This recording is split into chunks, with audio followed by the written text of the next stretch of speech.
Gary Roberts, you're standing as an independent candidate in the ward of Church, the new ward of Church Langley and Potter Street. Why are you standing? Well, first of all, I've lived in this area for 41 years, and I think I know the community that I'm standing in.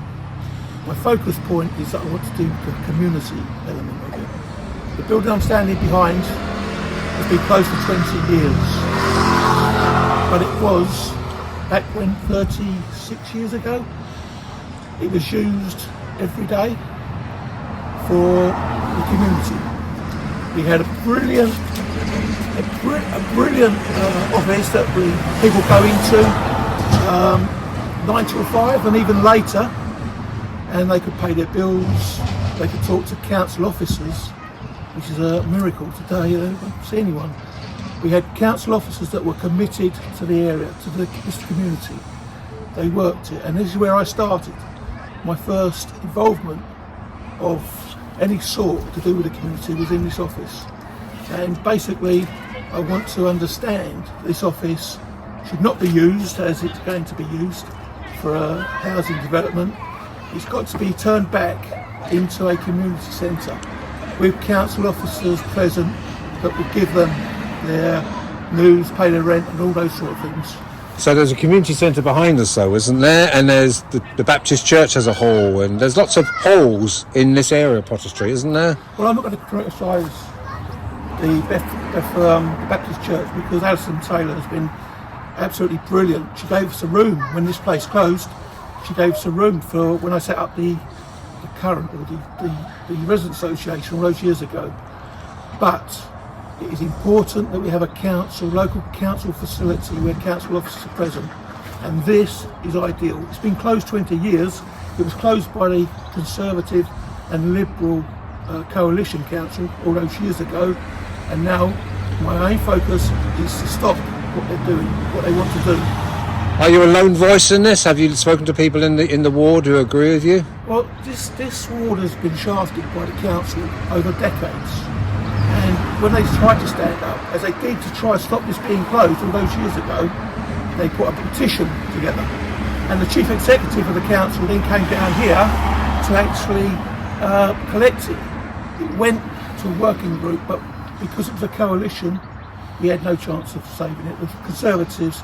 And the silly thing is that the two of the councillors that closed this place are now standing in May.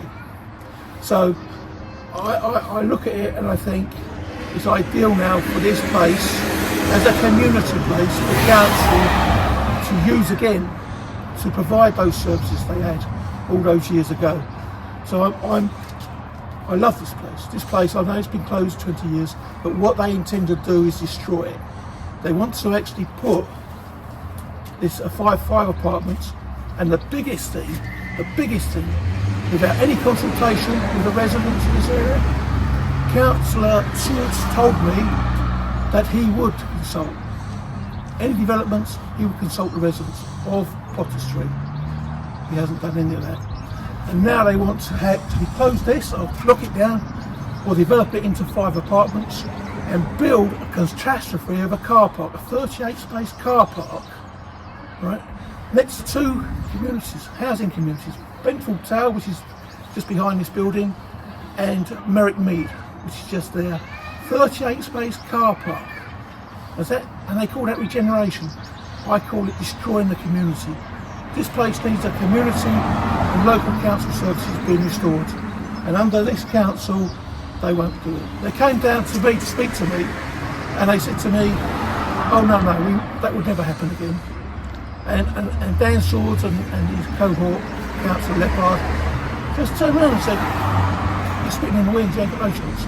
Well, if the residents here want to back me, elect me, and then start to actually support and challenge the council, we could have a chance to actually get rid of that application, hopefully. I mean, I don't know the ins and outs of it, although my background is in the law. I don't know at the moment whether we can actually stop the application. If we can, I want to try it. And it will be because the residents actually stand up and say, and challenge the council and say, stop what you're doing, we want this back as a community centre, a local council service office with council officers present to do it. The council officers we had then, out of this world. Nothing was too small, nothing was no problem. They actually there helped you to do the things that you needed to do. And the one thing that I'm really proud of is that then they got back into the community. They became part of the community. They didn't live here, but they became part of the community.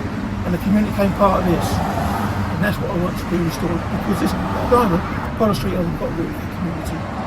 You know, we had the community, we had local residence areas like Fuller's Mead, Carter's Mead, Fuller's Close, Fuller's Mead. All those had different residents. And they all came together to discuss the whole area. And I want that back. I want it back. It'll be the last thing I ever do, because I retire next year, because that will be the final thing that I do for this area before I go off the actual spiral of life, I suppose, move on. So what can you say? Your ward though is Church Langley South and Potter Street. So I'm what? focusing on that. Because the other two, So would you say you're a single issue candidate? I'm not a single issue. I'm a supporter and want to deal with the one that's been left behind. The area that's been most left behind, which is Potter Street. Okay, so this is my main area now. The next area, that's the main one. The next one is the Osler House. Osler House has been, like all of Potter Street, been shafted over decades. We had a possibility that we were going to have that building as a health and wellbeing hub. But then the doctors were kicked out or moved, and without any sort of consultation with the patients, that was disgraceful back then. But then Colin Thorpe and the late James Ravel and others put together a plan for a wellbeing hub, health and wellbeing hub, working out of Osler House. And up until February 2022, they had that. They had the council saying, we'll help you renovate it, we'll provide the costs. I'm sure you were there when they said it. They said that they were going to help us renovate that building and put into it the hub. Right? After 2022, February 2022, they removed all of it. They just shut it down. It's empty now. But apparently they've sold it to Mines, but they won't tell me how much they sold it to Mine for. I did my evaluation of that building, professional evaluation of that building. In its current state, it's worth £236,000. Mine paid that? I don't believe they paid that. I want to find out, and I've asked Freedom of Information for it. They won't tell me how much they sold it for. And I want to find out how much they sold it for. But also then, if Mine do take it over, or have taken it over, and do the renovations, I want to see some of those plans for the Wellbeing Hub incorporated into it. So I will be trying to work with Mine to try and get that building include some of the services that the health plan is going to put in there. What will you gauge, finally, what will you gauge as a success on May the 2nd, stroke 3rd? If people come out and vote, if they feel strongly for change, then they will come out and support it. There are two other issues I want to focus on. First, the bus service. There's one we made earlier. That's out of town. We haven't got a local bus service. They cut the number 9 service. Okay, and the silly thing is, down the whole of Potter Street, they put bus shelters in, all the way down to Clock Tower. They don't use them, they're elements. You need a bus service, and when other areas have more than one bus service, or more than one bus to cover their area, we haven't even got one. So my plan would be to try and get a bus to come back to cover this area, and of course the other areas that need it as well, covered with them along the service. Finally, police. That's my area of knowledge, police and skills and that. And I've contacted the top brass at Essex Police. They assured me that they would help by applying just one officer to come and walk the streets, because that's what the residents need, because of the demographics of it. back when neighbourhood policing was here, we had police officers coming over to our residence meetings every month. The Baptist Church with Alison Taylor, as I said, fantastic, absolutely, she gave us a room. They came, they stayed, they went there every month for an hour or so, just to listen.